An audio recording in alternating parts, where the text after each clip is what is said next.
Hello friends, welcome to Renu's kitchen. இன்றைக்கி நம்ம பார்க்க போகிற ரெசிபி பிடி கொழுக்கட்டை. என்னென்ன இன்க்ரீடியன்ட்ஸ் தேவைன்னு பார்க்கலாங்களா? பச்சரிசி மாவு 1 கப் எடுத்திருக்கேன். அதில் பாதி அளவு வெல்லம் துருவி வச்சுருக்கேன், இடித்து வச்சுருக்கேன். எள்ளு ஒரு 2 ஸ்பூன், தேங்காய் பல்லாக கீறி வச்சுருக்கேன்.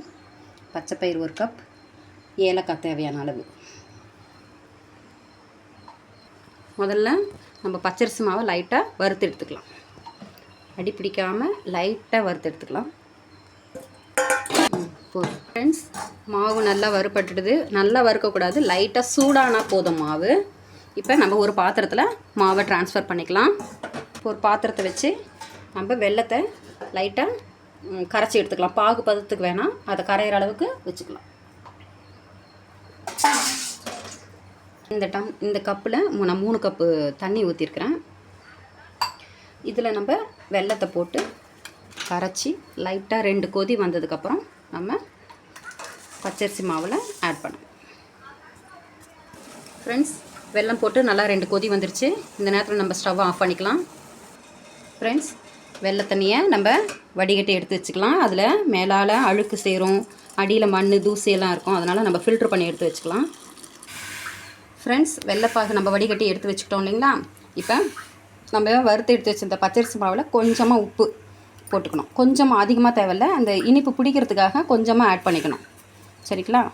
அதை லைட்டாக கொஞ்சம் கலந்து விட்டுக்கிட்டு இப்போ நம்ம எடுத்து வச்சுருந்த வெள்ளைப்பாகை இதோடு ஆட் பண்ணிக்கலாம். கொஞ்சம் கொஞ்சமாக நம்ம கொஞ்சம் சூடாக போட்டால் தான் கொஞ்சம் மாவு அதுலேயே நல்லா வெந்துடும், சாஃப்டாக இருக்கும் கொழுக்கட்டை. ஃப்ரெண்ட்ஸ், இப்போ நம்ம எடுத்து வச்சுருந்தோம் எள்ளு இல்லைங்களா, அதை வந்து லைட்டாக வறுத்துக்கலாம்.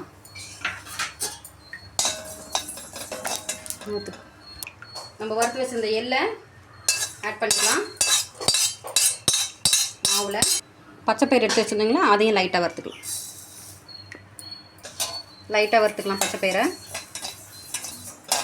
ஃப்ரெண்ட்ஸ், லைட்டாக வாசனை வருது. வாசனை வந்ததுக்கப்புறம் நம்ம மாவில் ஆட் பண்ணிடலாம் எடுத்து. ஃப்ரெண்ட்ஸ், வாசனை வந்ததும் நம்ம பச்சைப்பயிரையும் இந்த மாவில் ஆட் பண்ணிக்கலாம். நம்ம கட் பண்ணி வச்சுருந்த தேங்காவையும் லைட்டாக வறுத்து எடுத்துக்கலாம்.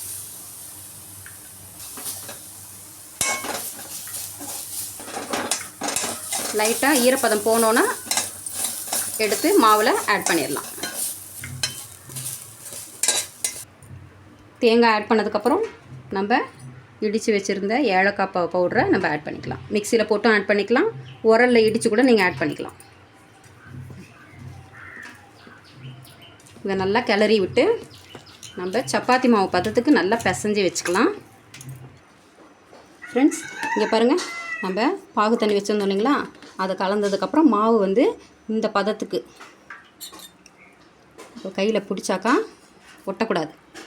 இதை பாருங்கள், இப்படி பிடிச்சா ஒட்டக்கூடாது. இந்த மாதிரி பதத்துக்கு நம்ம பிசைஞ்சு எடுத்து வச்சுக்கலாம். ஃப்ரெண்ட்ஸ், இந்த பாருங்கள், இந்த மாதிரி சின்ன சின்னதாக கொழுக்கட்டையை இந்த பாருங்கள் இப்போ வைக்கிறேன் பாருங்கள். இந்த மாதிரி கையில் ஒட்டாமல் லைட்டாக நம்ம எண்ணெயை தொட்டுக்கிட்டு இந்த மாதிரி பிடிச்சி வச்சோன்னு வச்சுக்கோங்க. 5 நிமிஷம் போதும். ஃப்ரெண்ட்ஸ், இப்போ நம்ம இந்த பிடி கொழுக்கட்டையை கொஞ்சம் 5 நிமிஷத்தில் நம்ம இட்லி குக்கரில் வச்சு வேக எடுத்துக்கலாம். ஃப்ரெண்ட்ஸ், இதை பாருங்கள், ஒரு 5 மினிட்ஸ். ஃப்ரெண்ட்ஸ், இப்போ நம்ம வேக வச்சுருந்தோம் இல்லைங்களா, கொழுக்கட்டை வெந்துருச்சு. பாருங்களேன் எப்படி இருக்குன்னு பார்க்கலாம். ஹலோ ஃப்ரெண்ட்ஸ், பிடி கொழுக்கட்டை ரெடி ஆகிடுச்சு. நீங்களும் ட்ரை பண்ணி பாருங்கள். லைக் பண்ணுங்கள், ஷேர் பண்ணுங்கள், சப்ஸ்கிரைப் பண்ணுங்கள்.